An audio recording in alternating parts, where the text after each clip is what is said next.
Halo kawan-kawan, Assalamualaikum. Selamat datang kembali di film Adrenalin. Tempatnya film yang mendebarkan. Ni hao mawan, aneh yakin ini pasti berasal walafiat ya, dan seger waras. Tapi buat kalian yang memang lagi kurang sehat, semoga lekas diberi kesehatan ya wan, amin. Oke, kali ini kita akan lanjut mengisahkan cerita serial Battlethrough Heaven bagian ketiga wan. Nah, biar kalian gak pada penasaran wan, langsung saja miringkan HP kamu, lemparkan kenangan bersama mantan, karena film Adrenalin dimulai.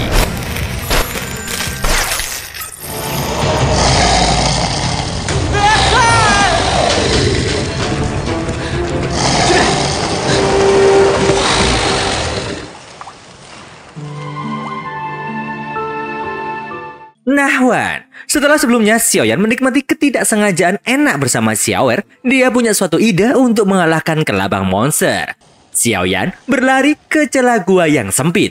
Setelah itu, Xiaoyan menggunakan momen di mana kelabang raksasa terpancing dan akhirnya dia bisa merobek bagian tubuh si kelabang.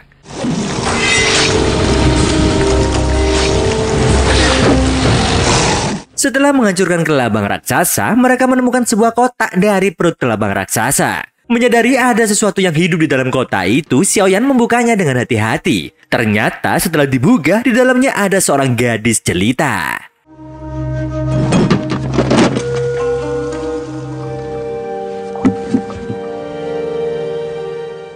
Setelah keluar dari gua, Han dan Xiuya caper banget sama nih cewek wan.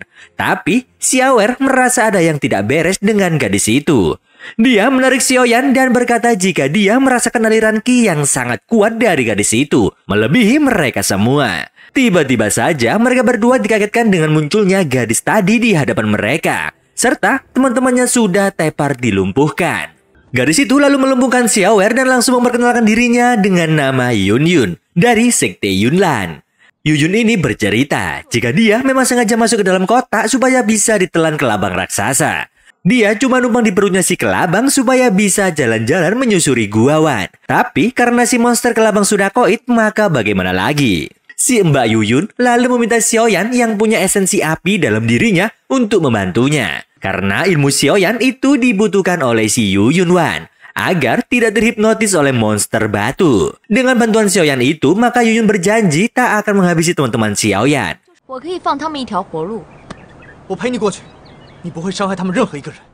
Akhirnya Wan, Yun dan Xiaoyan menyusuri gua lagi. Xiaoyan menyalakan api sementara Yun melempar kelereng agar tahu jalan pulang. Akan tetapi si monster batu mengawasi dari kejauhan sambil melepaskan asap ilusi ciptaannya. Xiaoyan dan Yun sontak muter-muter saja di jalan yang sama.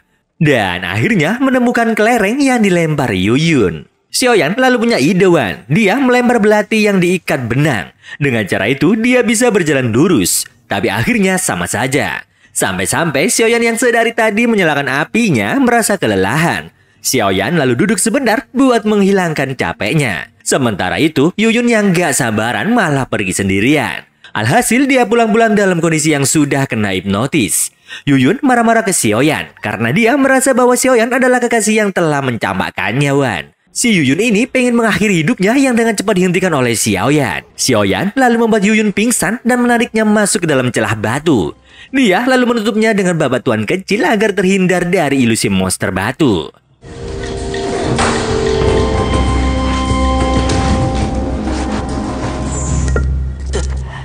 Dengan sabar, Xiaoyan merawat luka Yun wan. Tapi Yun malah menganggap Xiaoyan kurang ajar dan langsung menamparnya. Tapi setelah itu Yun malah merasa kedinginan dan tidur bersandar di Xiaoyan. Xiaoyan lalu masuk ke dalam dimensi pavilion untuk mencari petunjuk membuat obat-obatan untuk Yun. Setelah menemukannya, Xiaoyan membuat obat tersebut. Akhirnya Xiaoyan bisa menyelamatkan Yun dan membuatnya tersadar. Yun cerita kalau dirinya ingin melewati gua itu untuk mencari harta karun yang terletak di puncak gunung. Tapi tiba-tiba topik obrolan dialihkan oleh Yun. Dia bercerita jika Xiaoer menyukai Xiaoyan. Karena Yun melihat pandangan Xiaoer pada Xiaoyan sangat berbeda. Setelah sesi curhat itu, Xiaoyan tiba-tiba saja menarik tusuk konde milik Yun yang terbuat dari cula badak. Xiaoyan bilang jika monster batu tertarik dengan benda tersebut. Wow, 真是服了你，细小的日月精华。你小心。Setelah itu, Xiaoyan pun keluar dengan cula badak untuk mencoba bernegosiasi dengan monster batu. Alhamdulillah, monster batu setuju dengan permintaan Xiaoyan dan seketika menarik asap ilusi dengan imbalan cula badak. Xiaoyan kemudian dengan cepat mengajak terbang Yuyun dengan sayapnya. Yuyun lalu menyadari jika harta karun yang dia cari bukan bertempat di atas gunung, melainkan di dalam air. Yuyun lalu meminta tolong lagi kepada Xiaoyan untuk menemaninya mengambil benda tersebut dengan imbalan harta karun dibagi dua. Akan tetapi, Xiaoyan bilang sama Yuyun untuk tidak serakah.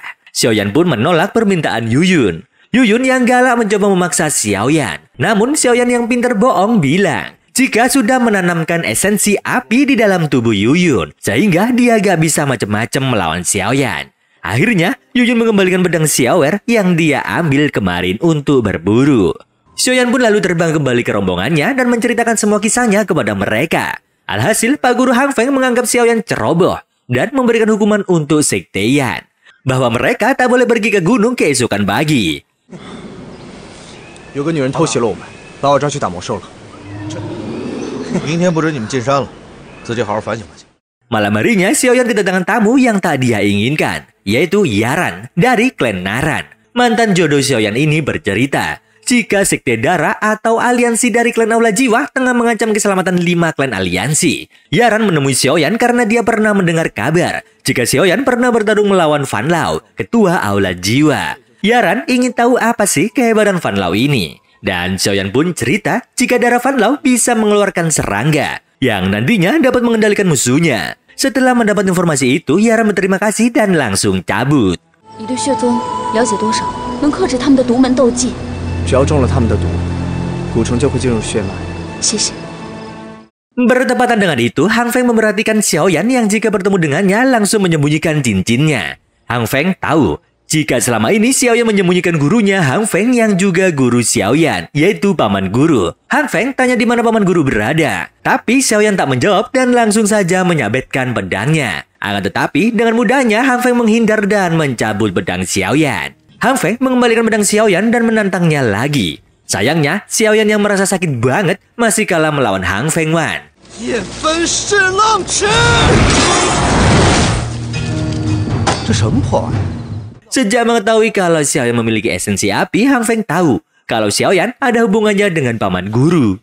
Hang Feng selama ini bekerja untuk Aula Jiwa karena dia bisa mendapat apa yang dia inginkan. 7 tahun silam, Hang Feng berencana menghabisi paman guru sesuai perintah Aula Jiwa. Dia juga memfitnah ibu Xiaoyan sebagai pengkhianat dan membuatnya meninggal sebagai pengkhianat. Karena tak ingin memberitahukan di mana paman guru berada, Xiaoyan menjatuhkan dirinya ke dalam jurang. Keesokan pagi setelah terbangun, Xiaoyan dengan luka yang cukup parah bertemu gadis penunggang singa ungu yang ternyata bernama Xiaoyi Xian. Dia meminta Xiaoyi untuk mengembalikan obat dalam sakunya agar Xiaoyan bisa meminumnya. Xiaoyi mengabaikan permintaan Xiaoyan dan dia malah bercerita jika sejak kecil dia mewarisi kepintaran ibunya dalam mempelajari racun, sehingga ayahnya mengusirnya dan sejak itulah dia hidup sendirian. Dia mengembara sampai di tempat itu dan mengenal Raja Singa bersayap kristal ungu. Tapi singa itu kini tengah terluka karena pertarungan yang dialami Xiaoyi kemarin. Sambil mendengarkan cerita Xiaoyi, Xiaoyan meminum obatnya. Akan tetapi Xiaoyi mempermainkan Xiaoyan untuk tak meminum obat itu. Xiaoyan tetap memohon. Tapi Xiaoyi menganggap Xiaoyan dan kawan-kawannya adalah orang jahat karena mereka berburu hewan ajaib di gunung. Tanpa minuman obat penyembuh, akhirnya Xiaoyan pingsan. 你们迦南学院不是个都该死。 Sementara itu di atas jurang, orang-orang mulai mencari Xiaoyan. Xiaoer mencurigai Yaran yang terakhir kali terlihat bersama Xiaoyan. Di sisi lain, Xiaoyan telah siuman karena Xiaoyi meminumkan obatnya. Dia mengajak Xiaoyan melihat singa ungu yang kini terluka parah akibat pertarungan. Setelah memeriksa keadaan Raja Singa Ungu, Xiaoyan tak bisa berbuat banyak karena luka yang diderita Raja Singa Ungu sangatlah parah. Yang bisa Xiaoyan lakukan hanyalah menghilangkan rasa sakit si singa. Mendengar itu, Xiaoyi langsung menyuruh Xiaoyan pergi dari gua karena dia akan mengkremasi diri bersama-sama singanya. Mendengar Xiaoyi berkata demikian, Xiaoyan memujuk Xiaoyi dengan berbagai macam cara. Yang salah satunya adalah mau menikahinya meskipun di dunia ini tak ada yang peduli dengannya. Akhirnya, mereka berdua keluar dari gua, diiringi aura singa ungu yang menghilang. 我会娶你的。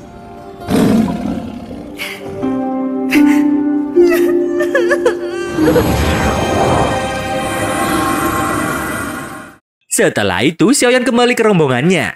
Dia cerita jika semalam dia menghilang karena dikejar anjing besar, yang besarnya segede Hang Feng. Xiaoyan lalu ditolong oleh kakek tua yang dia berpesan agar tidak takut dengan anjing itu, karena dia akan menghajarnya. Mendengar cerita Xiaoyan, Hang Feng hanya cengar-cengir. Setelah itu, Xiaoyan mengajak Xiaoyan pergi dan memarahinya, karena telah berjanji menikahi Xiaoyi. Xiaoyan bilang jika dia hanya terpaksa saja. 你什么时候把自己嫁出去的？你说小医仙是吧？他真就是个意外。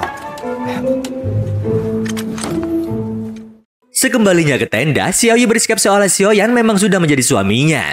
Kawan-kawan Xiaoyan di tempat itu hanya bisa berpura-pura blow on sambil menguping mereka. Karena udah gak betah banget, Xiaoyi ini dibujuk Xiaoyan untuk sembunyi di dalam kotak peti. Setelah dia masuk, datanglah Yaran yang merasa khawatir kepada Xiaoyan. Dia lalu cerita jika dia kemarin ditanyai Xiaoer karena Xiaoyan menghilang. Tapi karena Xiaoyan cuek-cuek saja, Yaran langsung cabut sambil ngambek. Xiaoyi lalu keluar dari kotak dan bilang jika sudah meracuni Yaran karena nggak suka sikapnya kepada Xiaoyan. Benar saja, belum jauh pergi dari tenda, Yaran langsung tumbang. Alhamdulillahnya, Xiaoyan memberi penawar untuk Yaran. 那有人晕倒了。我这有解药。 Acara berburu akhirnya usai juga. Mereka kembali ke akademi untuk melanjutkan aktivitas seperti biasa. Xiaoyi juga pergi ke sana lewat transportasi rahasia. Xiaoyan lalu berjanji akan mengobati racun di dalam tubuh Xiaoyi. Saat dalam kelas guru Geye, Xiaoyan masuk ke dalam dimensi pavilion untuk mencari obat-obatan untuk Xiaoyi. Di dalam dimensi itu, paman guru jarang terlihat belakangan ini. Sedangkan di luar, guru Geye marah banget karena Xiaoyan tidur di saat jam belajar. Dia menantang Xiaoyan untuk berlatih tanding dengan tombak. Seperti biasa, Xiaoyan masih menjadi bulan-bulanan guru Geye dalam latih tanding. Setelah kembali ke asrama, Xiaoyan menemukan Xiaoyi yang sudah tak berdaya karena keracunan secara alami. Sebab Wan, sejak kecil Xiaoyi ini sudah bergelut dengan racun. Selama ini, Xiaoyi bertahan hidup dengan menyerap racun alami dari hewan-hewan unik. Tapi semenjak ikut Xiaoyan di akademi, dia jadi kehilangan penawar alaminya. Xiaoyan yang kebingungan dengan penyakit Xiaoyi akhirnya pergi ke ruangan guru Gu untuk mencuri ular berbisa yang kemudian diberikan kepada Xiaoyi. Xiaoyi sebenarnya mengetahui bahwa Xiaoyan tak benar-benar ingin menikahinya. Bagaimanapun, Xiaoyi berterima kasih atas perhatian Xiaoyan selama ini. Dan Xiaoyan pun mengizinkan Xiaoyi untuk memanggil Xiaoyan suamiku. 反正你也不喜欢我，不理我。不要这么说，那你同意我叫你相公了吗？愿意叫我什么都行。 Keberadaan Xiaoyi dalam akademi pun mulai terendus para guru. Mulai dari hilangnya ular berbisa dari guru Gu, serta sekte Yunlan yang mencurigai Xiaoyi berada dalam akademi Jianan. Xiaoyan lalu dipanggil kepala sekolah dan dipaksa untuk berkata jujur. Karena yang nanya kepala sekolah orang yang selalu baik kepadanya, maka Xiaoyan mengakui semuanya. Bahwa selama ini Xiaoyi dia bawa dan sekarang berada di akademi ini. Pindah ke asrama Akademi Wan. Guru Geye sudah berada di sana dan telah mentotok beku Xiaoyi. Guru Geye pun cerita bagaimana hebatnya dia bisa menemukan Xiaoyi untuk diserahkan kepada sekte Yunlan. Beberapa waktu kemudian, sekte tersebut sudah mengirim pasukan yang dipimpin oleh Yuyun untuk menjemput Xiaoyi, yang telah menghabisi beberapa pasukan Yunlan. Secara mengejutkan Wan, muncullah orang yang bernama Hai Bodong yang berjuluk Raja Es, dan juga merupakan ayah dari Xiaoyi. Muncullah ayah Bodong membuat pasukan Yunlan bisa terpukul mundur. Menyadari kebebasannya, Xiaoyi lalu ngomong ke Xiaoyan bahwa dia barusan meracuni guru Geye yang sangat menyebalkan. Dia lalu mengenalkan Xiaoyan sebagai suaminya kepada ayah Bodong. Ayah Bodong sangat senang sekali Wan, bakalan punya menantu. Menyadari ada yang gak beres, Xiaoyan buru-buru menjelaskan bahwa dia bukan benar-benar menikah dengan Xiaoyi. Akhirnya Wan, dengan bujukan dari Xiaoyan dan ayah Bodong, Xiaoyi mau untuk kembali ke rumahnya. Sebelum pergi, Xiaoyi memberikan api ungu Raja Singa dan kristal ajaibnya kepada Xiaoyan. Secara mengejutkan, Xiaoyan tiba-tiba bisa mengeluarkan api ungu Raja Singa. 我把半生紫金元。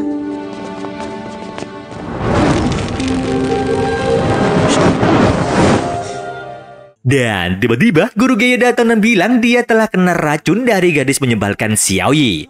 Dia meminta penawar kepada Xiaoyan. Tapi Xiaoyan mengerjainya sedikit. Kemudian dia memberikan penawarnya kepada guru Geye.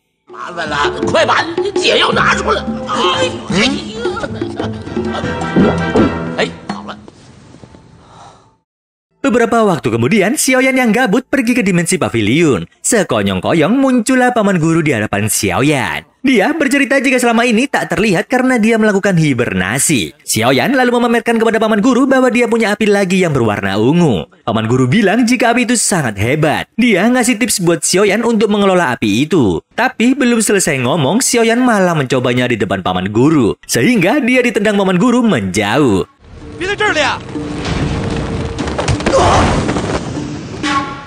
Xiaoyan lalu kembali dengan keadaan sudah gosong. Paman guru bilang jika api biru dan api ungu milik Raja Singa nggak boleh digabung menjadi satu jurus. Akibatnya nanti bisa meledak kayak saat ini. Xiaoyan pun punya ide bagus untuk membuat jurus api gabungan guna meledakkan musuhnya nanti.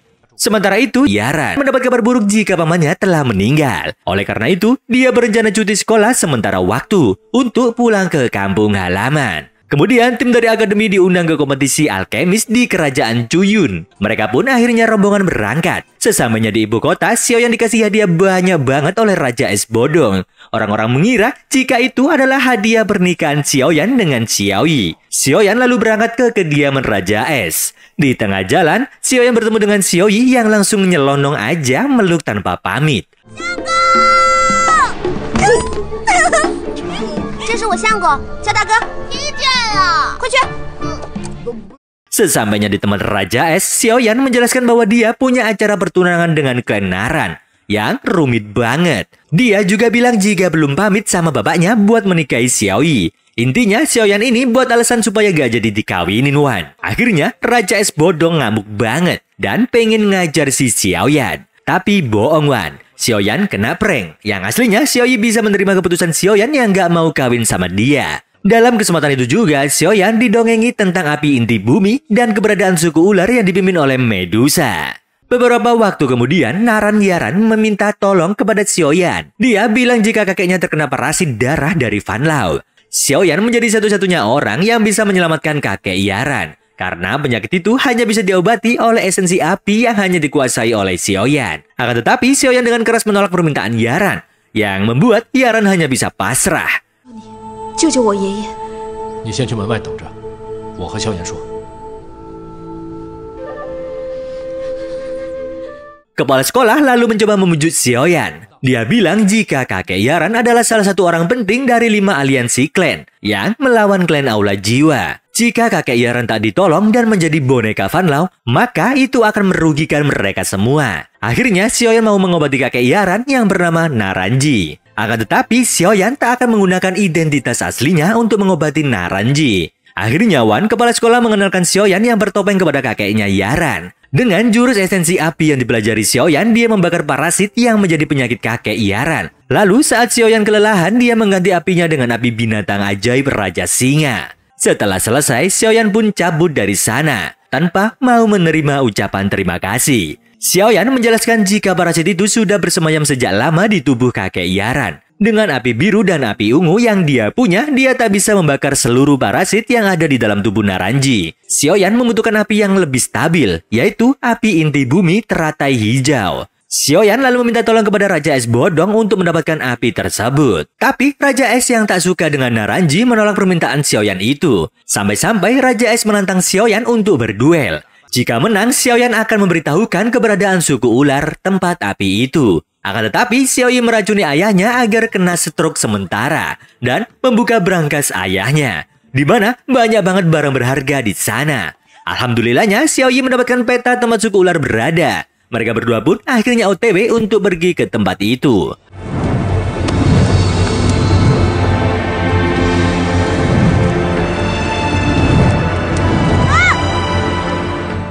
Singkat cerita, mereka sampai ke tempat suku ular. Xiaoyan dan Xiaoyi melihat pertikaian suku ular dengan keluarga Mo yang mempunyai banyak senjata. Dan tiba-tiba ada tangan yang memegang bahu Xiaoyan dan juga Xiaoyi. Yang mana tangan tersebut bukan tangan masing-masing dari mereka. Dan ternyata tangan tersebut bersambung. 我家人机关好厉害，知道的挺多呀。今日一见，果真如此。